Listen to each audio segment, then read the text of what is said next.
Welcome back to my channel for this week's Human Design Transit Report. Today is Monday, July 25th, and the Sun is moving into the gate 31, and the Earth has moved into the gate 41. Then our next transit is going to start on Sunday, the 31st. I'm going to mention what those gates are later on in the video today in case you want to look ahead and get ready for it. Okay, let's go ahead and get started.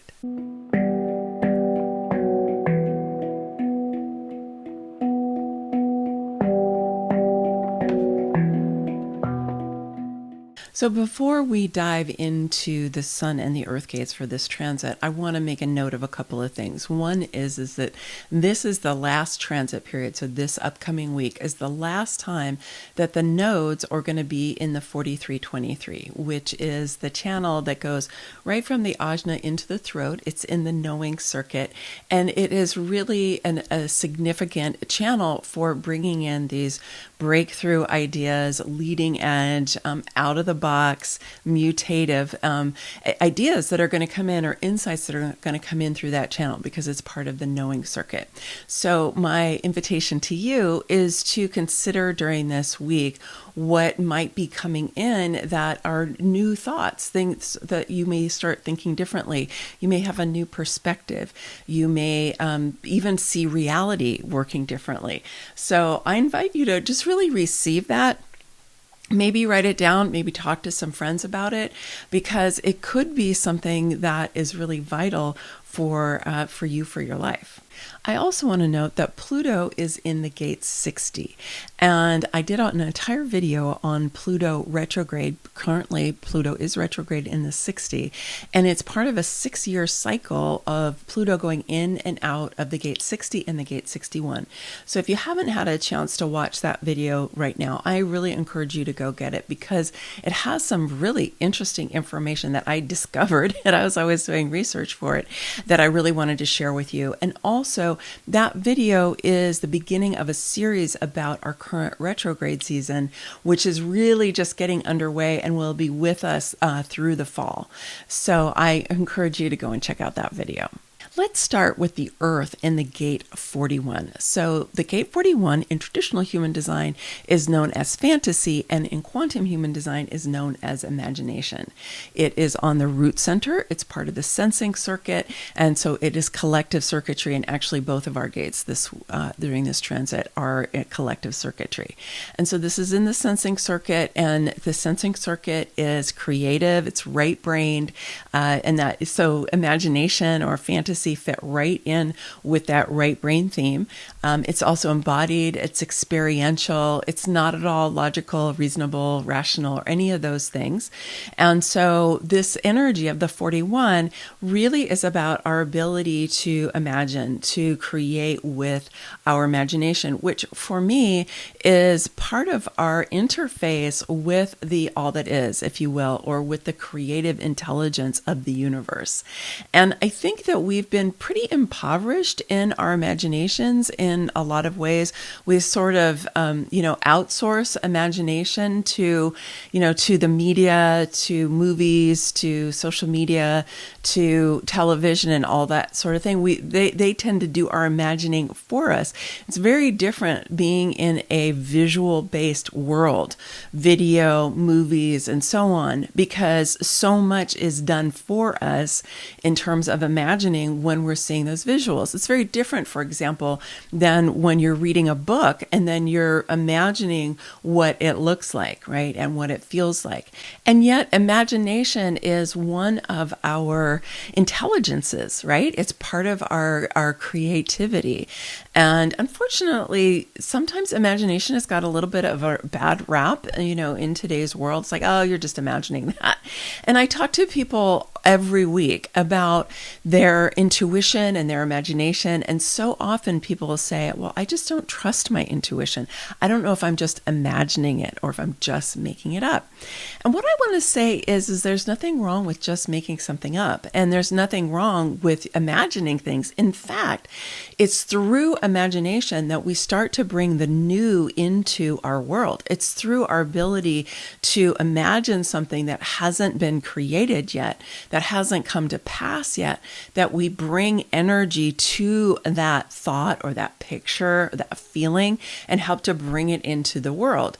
Now, the thing is we need to have good command over that, because if we don't, we start to imagine all kinds of negative things. We give the energy of fear into our imagination. And unfortunately, there's an awful lot of movies and television that are made that are like that. They're designed to stimulate your fear and to keep you engaged, to stimulate your adrenal glands and so on, so that you're running with adrenaline, right? All of that. So you want to be able to have command of your imagination so that you can be creating what you want to be creating, and not something that's just recycled out of something that you saw, online, right? Something that's digital, or even something maybe that's happened in your life that was scary or negative, and replaying that. Because when you have command of your imagination, you can project into the future, what do you want to see happening in your own life or in your community or in the world. And so it's a very powerful faculty that we have. I mean, the root center is it's a motor. Okay. And it does have an on and off pulse. So it may not be that your ability to imagine is always there. Like sometimes it might be really full on, and sometimes it might be a little hard to get a grasp of. But nonetheless, there's power here in this imagining. And just remember that where your attention goes is where energy flows. And where energy flows is what you use your thought forms for, to crystallize out of the waveforms in the quantum field or the unified field into particles, which is how we manifest. We bring things into physical reality in that way with our attention. So having command over your imagination and cultivating your imagination, knowing the difference between when you're in a fantasy that isn't supporting you. I think fantasy can be kind of like the disempowered, where you're imagining something that doesn't have any basis for actually coming into being, right? Where it's kind of like the wishful thinking. Oh, it's wishful thinking. And so we have to be smart about this and learn how to differentiate, or how to discern between imagining that can really be supportive for us and fantasy that is kind of distracting us from what it is that's happening in our lives, and is kind of colonizing our minds and our imagination. Like when you meet somebody and you get excited about meeting them, and then you go home and you have this whole fantasy about this relationship you're going to have with this person, the life you're going to have and all of that, right? That can be a bit much, and it's not necessarily helpful for you. So you want to have command over what it is that you are imagining. And I really don't like to say that you want it to be realistic, because a lot of times what people think is realistic is something that has to be logical, reasonable, rational. You have to be able to analyze it. You have to be able to quantify it. You have to be able to replicate it and prove it and all that kind of stuff. And I do believe in multidimensional reality. I know that I live in a multidimensional reality, and that there are things beyond what we can understand with logic that are actually really potent and very, very real. And so it's a little tricky, right? Because you want to be able to open up the possibility that things that we haven't thought about logically, or that we don't really understand with that left part of our brain, can come into form, and that we can use this intelligence that we have to be leaning into the future, to be creating the one where that's more equitable, it's more just, where we no longer have half of the world's population in poverty, where we no longer have mass starvation. And we've been able to get a handle on climate change, for example. So this is the kind of use for imagining that I would encourage you to have, because the more and more of us that use our imagination in this way, the more likely that it is that we're going to bring that future into reality. In fact, right now in the middle of a class called Throughtopia, which is a class about how do we create narratives and stories, how do we use our imagination to create a story, a storyline, a narrative from where we are right now in 2022 to where we need to be in 2030, 2040, 2050, right? What is it that could possibly happen that would help us to come together as a species to be able to address climate change, to be able to look at the massive inequities both here in the United States and also globally? How can we address these really big questions that we have in our world today? And I actually did an interview with Manda Scott, who's the person who is organizing this and bringing together the speakers. And if you haven't seen that interview yet, you might want to go and watch it right here. It's an incredible class. It's really opening my eyes to so many different things that people are doing around the world to be creating the new, which I believe is one of the important things that we need to be doing, is putting our imaginations into what is possible. I will be talking more about this, and this perspective definitely informs feminine sovereignty and my book on feminine sovereignty that I am working on right now. And so I would just invite you to really, take a little bit of time to think about, what do you want the future to look like? What do you want, your life, the life of your children or your grandchildren or the kids that you know of and their future generations? What do you want their world to look like? Not what are you afraid that their world will look like, but what do you want it to look like? And so it's in the root center, and the earth is lighting up. So we need to ground ourselves into our imaginative capacity to bring about this new world that we so are desiring to have.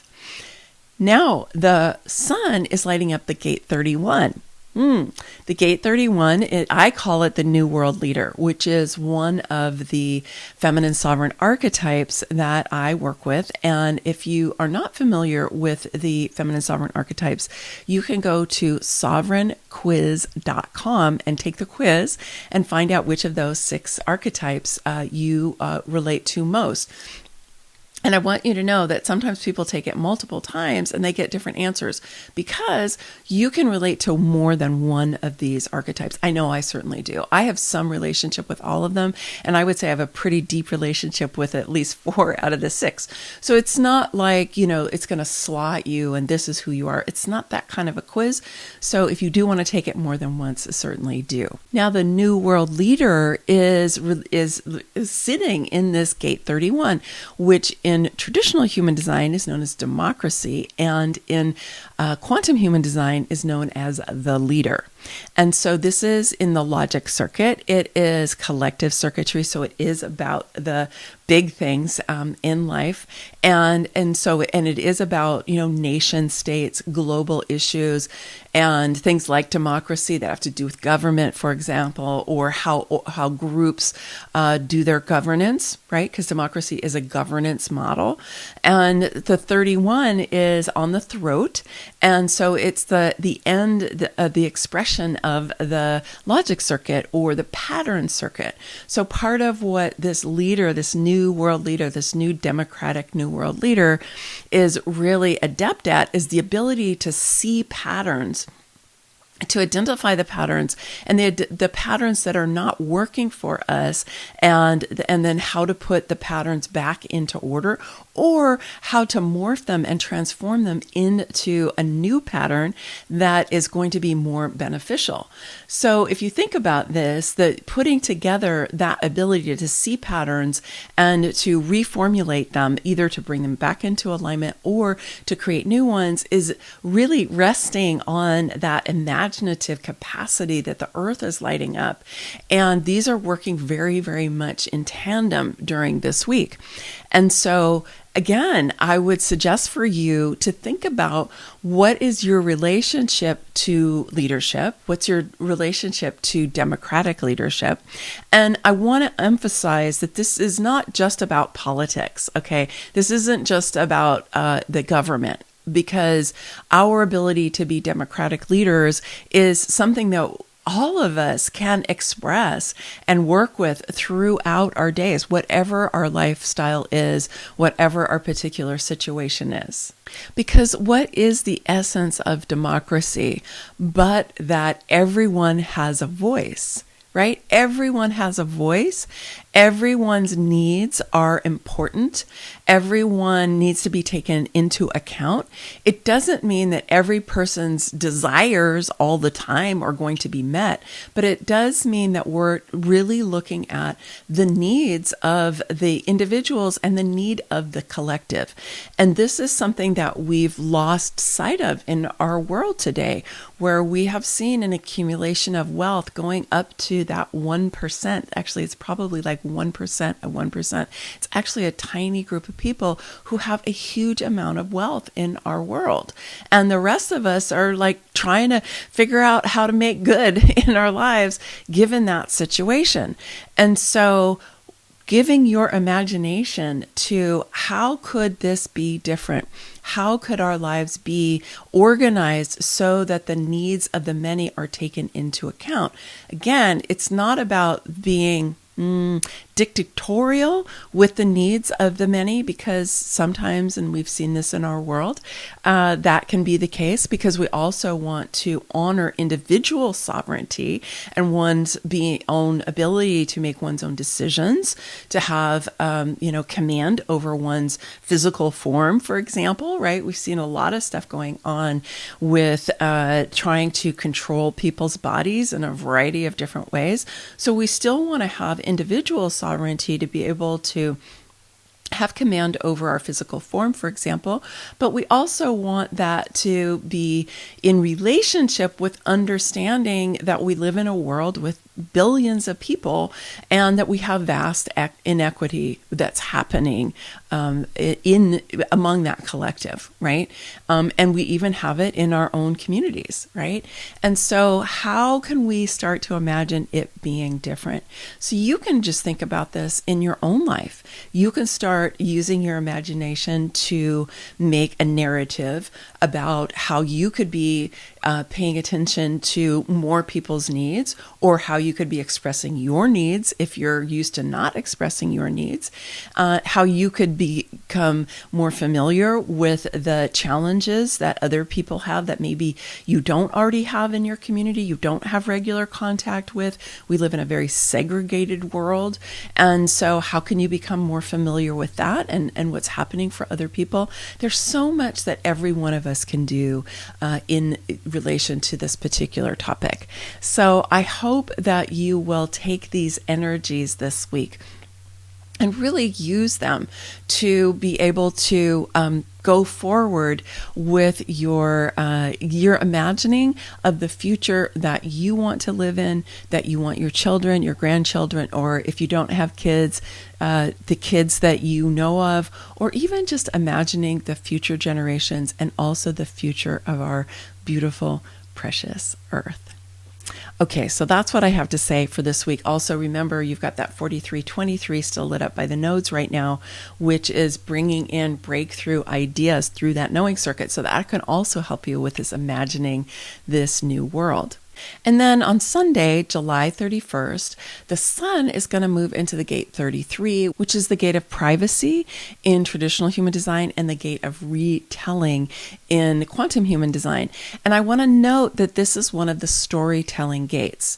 Okay, it's an energy, it's on the throat, and it is actually the end of the sensing circuit. So it's kind of interesting. This week we have the end of the logic circuit, and next week we're going to have the end of the sensing circuit. And so it's about expressing our understanding of how can we retell, how can we look back at what has happened for our collective, and how can we retell both our own personal stories but also the collective stories, because this is collective energy, in ways that is more empowering for us, that is more, again, is more about the foundation for creating this new world that we are so wanting to bring into into form.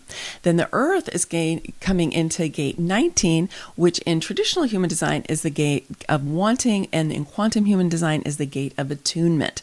So this is on the root also, just like the Earth gate that we have this week. And it's part of the commerce circuit, which is a sub-circuit of tribal circuitry. So this is half of the channel of partnership, which is not the same as the channel of the bargain, which is the 3740. It's on the other side of the emotional solar plexus. But it is on the root, okay? So, and it's interesting because the Earth, we're grounding ourselves into this energy. So this gate is about intimacy because it's half of that channel of partnership, and it's very sensitive. This is known as the most sensitive gate in the chart, and that it's associated with people who are highly sensitive people. But with this emphasis on partnership, it really has a lot to do with intimacy and what makes intimacy safe. How do we create intimacy? What hurts intimacy, and so on. So you might want to just think about when the transit, as you're coming into the transit on Sunday, or if you think about it on next Sunday when it comes in, is really grounding yourself in this kind of sensitive attunement, right? That helps for intimacy really to work and for partnership to work. And then how does that ground our new narratives about what's possible as we tell new stories about the collective? Okay, that's my transit report for this week. Many blessings, much love.